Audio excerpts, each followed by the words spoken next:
if 3 people have a secret and 2 are dead, you can keep the secret. Remember that. More wisdom from Patrick Hines. Thank you very much. I think that's a Russian proverb, actually. 3 people with a secret. If 3 people are dead, it's now perfectly secret. Jesus. That's awesome.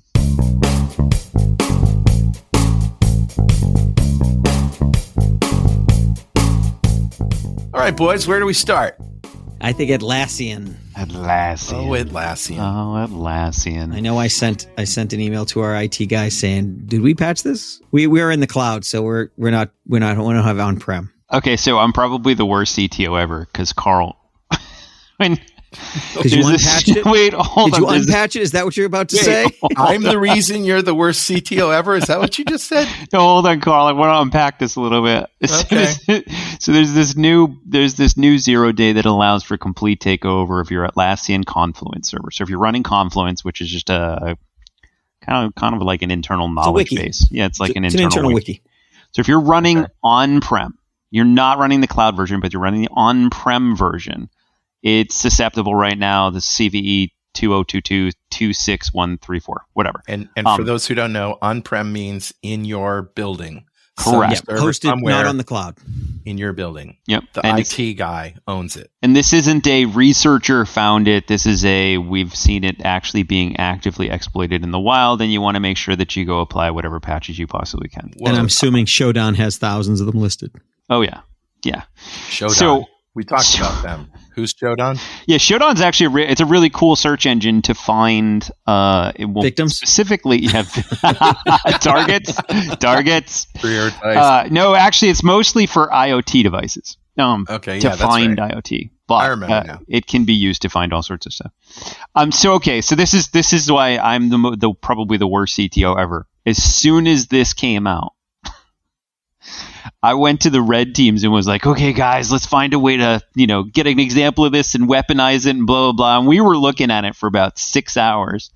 And then Patrick sends out an email to the team and he's like, hey, are we patched to this? Can we go verify? So I was not even concerned with our internal security. I was really looking to see how exploit it. How quickly so I could weaponize Russia, it. Come and get us is what you're saying. Luckily, I have other people who do that stuff. Yeah, I'm more excited about the offensive capabilities of these things than actually going out and patching. I mean, the CTO is not supposed to worry about patches. That's the CISO and the CIO. Right? There you go. I like it. But I think you're the CISO too. So I'm taking it you guys have a small company. We like it that way. Yeah. Yes, sir. All right. So if you don't have Atlassian Confluence, don't worry about it. Yeah. Yeah. And I would find it hard. Well, I'd find it hard to believe if people were running it at their house. Although I'm running it at my house. So people have genomes in their house, genome sequences in their house. So you can have anything. Yeah, it's true. All right. Who's people, Patrick? You know people that have genome sequencers in their house. Yeah, that's horrifying, Patrick. You know people trying to sequence genomes at home. I have the app on my iPhone, yeah. About 10 years ago, it came out that there was actually a thriving community of genetic engineering being done at the home level because CRISPR had gotten cheap enough that for less than 10 grand, you could equip a nice little office. And a lot of it was people who were trying to cure a disease in the family that was rare and had the expertise. But there's actually quite a lot of genetic research going on in the hobbyist areas. I'm counting on CRISPR security stories to take us through to the next 100 years of this podcast. What do you think? 100%. Are we going to be not talking about computer security? We're going to be talking about biological security. I think it's biomutanism this week. Yeah, so it's funny you say that though, because in this military training class, one of the layers that they talk about of red team and blue team is actually implants. Is starting to be a new thing. Starting to be a new thing. There's a lot of research that's showing that you can put an implant in a monkey and read. One of the examples he gave that was amazing with the video was they had a monkey with a game. He played a game where he used a paddle joystick to move a cursor around, and when he hit the target, he got a squirt of banana smoothie. So he's on a straw with a joystick, and he's going and hitting the target that keeps moving around. Wow. Well, they mapped his brain to find out how, what brain waves he's sending when he's trying to move it this way or that way or the other way. And then they disconnected the joystick, but let him still do it. But they were just going on reading his brain waves. And he was controlling it with his brain, even though he thought he was controlling it with the joystick. Wow. And he still. Oh, that's insane. Yeah. So now and somebody said, "Oh my God, they're reading they can tell him to do whatever they want." And I'm like, no, they're reading his mind. They're not writing his mind. Right. Yeah. Write only would be very difficult. Yeah. Or so writing it's interesting though. Wow. No, it is. Well, and that'll be an interesting surface of attack too. If you got to imagine the neurons in your brain are only firing small amounts of electricity. So if you could hack a neural implant to then implant a small electrical charge that makes you think something else, that might be kind of cool. Wow. I don't even want to think about that kind of recursion. All right, let's talk GitLab, shall we? Now, GitLab. Yeah. Now, GitLab, if any of you have ever heard of GitHub, it uses the protocol Git for developers to create repositories online in the cloud rather than just repositories of code locally. Now, GitLab is sort of the same idea, and It has many of the features of GitHub. The difference is that not only is GitLab an online service, but you can run it on-prem, and you should know what that means by now. So I'm imagining that this article, GitLab Security Update Fixes Critical Account Takeover Flaw, is really for people who are running this on-prem. Because if it's in the cloud, it's patched already, right? That's the idea. Yeah. This one's weird and interesting and seems clever. And I haven't dug into all of how the technical parts work. It hasn't earned the moniker of awesome yet. Not yet, but it's very cool. So imagine this. They're using, if you have GitLab and you're running with SAML SSO. Okay. So SAML's just a token, right? And SSO stands for single sign-on. Right. So if you're using SAML and you're using SSO, my understanding of how this works right now is if somebody with a premium GitLab account invites you to their GitLab, right? When you accept it, they actually have the ability to then change your email address for the SSO. Whoa. And they can switch it to their hacker-controlled email address. And now that gives them access to all of the other GitLab instances you have access to. That's my understanding of how this works. And that's why it's such a high CVE score of 9.9, is because you then get takeover of anybody's GitLab account. And has GitLab.com patched themselves? Have they? My understanding is yes. So this has been updated in the on-prem as well as the enterprise edition. But if you haven't patched, you need to make sure that you need to go patch. All right. Well, so it's an interesting exploit in that it's not quite a 0 day that you run against it, but it is a way that they're leveraging an external SSO provider. And is there any criminal career advice for this particular episode, Dwayne, that you want to give somebody an edge? There's always career criminal advice. This would be in these types of situations, Mr. Criminal. You need to act fast. Hey, before Security if it's This Week comes criminal? out. It could or be. It's just criminal, maybe with no pronoun. Maybe I don't know. I don't know. It's possible, but either way, they need to move fast. They can't be slow, Mr. and Mrs. No pronoun criminal. And all the ships at sea. Mr. and Mr. Criminal without pronoun and all the ships at sea. Right. They need to be really fast because unfortunately, once these things are advertised, people are usually pretty good about patching them. But okay. And here again, part of this sounds like it's also a bit of social engineering. We find a lot of attacks like these start off with social engineering. Somebody inviting you to a random GitLab, and you're like, yeah, let me go join that. Woo-hoo. Well, because the link, the accept link on the invite could be phishing as well. Entirely possible, right? So you should be trained by now not to click on those things. On anything. Yes, you should. Never. In a perfect world. Right. Okay. Is that all we want to say about GitLab? I think so. Those were our two advices for patch this week. If you've got Atlassian, go patch. If you're running Confluence and if you're running GitLab, just make sure you're patched up. And we have the next story is a good news and the one after that's a bad news. All right. Bring on the good news. Good for him. Cryptocurrency, there's an instance where cops have found and recovered fraudulently gained cryptocurrency that was stolen because the cops are starting to get savvy on using tools to track cryptocurrency. They followed a currency that was stolen, bounced around a bunch, and then they saw it land at an exchange where they could serve a subpoena, freeze the money, and return it. And the people who stole it were out of jurisdiction, out of the country, but the money wasn't. And so remember the days when we first started hearing about cops pretending to be little kids so they could trap pedophiles? Yep. Yeah. We're in those days of crypto. So the tools will start to become more ubiquitous. Crypto will not be as safe a haven. At least the ill-gotten gains won't be. And so they'll, like, for example, go onto a forum or something where all the crypto criminals are and say, "Hey, I'm totally new to it. Can anybody recommend a buy?" Yeah. Yeah, pretty much. Actually, this is even easier because there's tools that will, because the thing is, the blockchain is a record that is open. Yep. So therefore, it's there. You just have to interpret it. And so there's tools that will let you see where things are going and follow the money. Well, and it's interesting. So we've seen this weird trend with cryptocurrency and criminals where, when crypto's not worth anything, ransomware goes on the rise. And when crypto then becomes really expensive, ransomware goes down because they start leveraging your systems to mine crypto instead of encrypting your systems. So crypto right now is not doing fantastic. So I could see a lot more ransomware coming out. But so interesting, Patrick, what are your views on like the futures of crypto then? Oh, that's a tough one. Will it just be used for evil, nefarious things?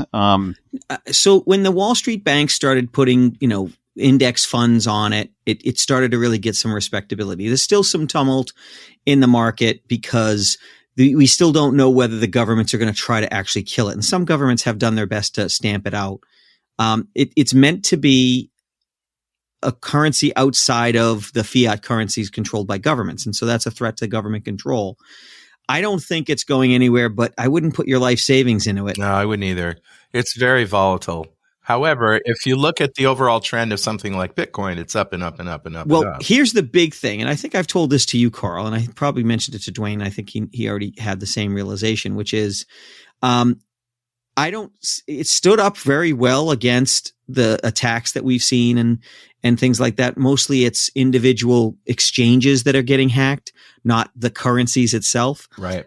But we're really one big hack or vulnerability in these cryptocurrencies away from confidence just evaporating. Right. If it became possible to steal 90% of all the coins in a major cryptocurrency and that was done, then the value would fall off fall off the cliff. I don't know that that'll ever happen. I don't either, but if you compare that to something like Gmail, right? Google, big company, Gmail, millions and millions of users of Gmail, right? If anything ever happened to my Gmail and all of the stuff that I have on Google Drive, like documents and all of that stuff, if that got hacked and used, you would hear a big sucking sound of people leaving, getting out of their Gmail accounts, right? Sure. It's the same thing. The difference is, I think, that Google has, hundreds, if not thousands of engineers working around the clock to keep that data safe. Whereas who is doing that against hacks to the blockchain? Who? Well, yeah, I mean, like Bitcoin. There isn't any central figure that's responsible for securing Bitcoin itself. Yeah, it's more like a open source project. Right. Yeah. Right. You would hope somebody's doing it. The other side of it is quantum will eventually become a threat to crypto, depending on where it's using asymmetric keys. It's going to be in the early days of quantum. It's going to be when the criminals have the technology before the people that are shoring up their systems with it. Well, it's really not that. It's that eventually quantum, and I think it's before the end of this decade, quantum will have the ability to break RSA 2048. That's a bold prediction given where we are, but I think that we're less than a decade away from that point based on the acceleration of things. If that's the case, if these coins are using that level of encryption or below, then they're in trouble and they have to fix it before then. They don't have as many problems as some like nation states who have to really switch over long before that happens. But there really can't be any lags. So there's still a few years to make those changes, but I don't know if those changes are in the mix because there's no profit in it. Yeah. Hey, Patrick, you going to create the first quantum coin? Don't tempt me. I would create something called BLTCoin, BLTCoin, which is a crypto sandwich provider. With one Bitcoin, you can get a bacon, lettuce, and tomato sandwich. That's right. Of your choice. So I think that's good news, though, because we can expect more and more law enforcement to get savvy with crypto and the way things, because it's where the criminals have gone. Yeah. All right. I think we've spent enough time on this cryptocurrency stuff. Yeah, that was the good news. Yeah, now let's talk about Microsoft. Felina. So this story is the Felina exploit that we've talked about. And the key here is that Microsoft is, last I heard, is not acknowledging it as an actual problem. It's like, yeah, that's the way it's supposed to work. And we talked about this last week and how, there is features involved. There's protocols, and they're exploiting the fact that if you view a document that's exploiting the protocol, it's kind of like if you said, well, if you click on this link, you're going to get hacked. So Microsoft should fix links. And they're like, no, links are a thing that you need. We're not going to fix links because links are a thing that is fundamental. They haven't said it in those words. But the scary line from the article on Ars Technica is, quote, the simple act of the document appearing in the preview window, even while protected view is turned on, is enough to execute the malicious scripts without macros, without extra. It's considered a low interaction remote code execution. Right. And so I'm not really that worried about it from my personal use because I don't preview documents. I don't have that stuff turned on, same as Dwayne. But there's a lot of people who do have that stuff turned on and do preview documents. Yeah. Well, and in Windows, I know in Windows 11, it's default. So the default for your file explorer, if you open up a directory and there's a rich text document, so a document that ends in RTF, then you click on it, it will show a tiny little preview of the document in the file explorer. So you just need to be careful if that's turned on. Realize anything that opens the file to preview it by either you double-clicking on it or you single-clicking on it, and it then pulling up information like even just properties about the file. Something had to load that file. And if you really want to be careful, turn off previewing. Yeah, honestly, and that's Patrick and I do that all the time. Anytime we have a system, we'll shut off preview panel. If we're using Outlook or Outlook Web Access, preview panels are off because you don't want to preload any of that. I still use the Gmail web app because Me too. It's very difficult for things to infect you that way. I wonder if there's a little widget you can run to see which of these settings is on and off. There must be something out there you can run to say, where your risks are in your personal settings. There must be. So my guess would be no, because honestly, it would be tough to determine what's a bad setting and what's not. And that's why Microsoft isn't quote unquote patching this, right? Because they're like, hey, it's not a bad setting. Yeah, it's not a bug, it's a feature. Right. It'll run any code in that document. So yeah, I don't know. This is an interesting question because I think it's Microsoft drawing a line in the sand saying, hey, listen, I get it. We fixed the last, Office issue, but this one's not really an issue. It's just the way it works. So suck it up. And oh, by the way, here's how you might disable this, but we're not going to patch it, which I find awesome because now I can keep using this to exploit customers. So yeah. I like the part of this article that says the secret to Felina's popularity is low interaction RCE or road execution. Low interaction. Yeah. So and it doesn't really need a lot doesn't need anything but you viewing it. You don't have to fall for it by clicking on the thing or consciously opening it up, and that's the hazard. Right. Yep. All right, let's read the next damn story. Well put, put it that Carl. way. Well put. I try. So who's in charge of various systems in your environment? And if the answer is, I don't know, well then you're in good company. You're in good company. That's my official answer. Oh. There was the Tennessee Valley Association did a review, and the accountability showed that it was unclear as to who was in charge of certain aspects of the system. And they talked about the non-power dam control system. They found numerous security controls and lack of clarity on who in the agency had ultimate ownership.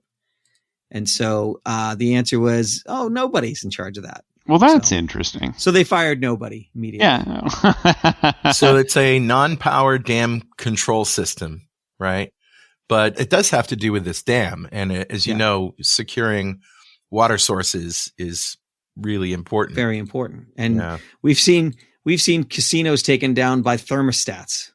So there's problems here because it doesn't have to be power related to eventually seep into power, I would say. Not knowing the exact systems they're talking about, they're very vague. I thought the federal government was sort of shoring up those kinds of things after the pipeline incident last year, was it? Yeah, well, the good news is they did an audit. And so they are shoring that stuff up, but they're finding stuff, which is good news, bad news thing. People would rather they did an audit and found no problems, but if they did that, then why would they need the audit?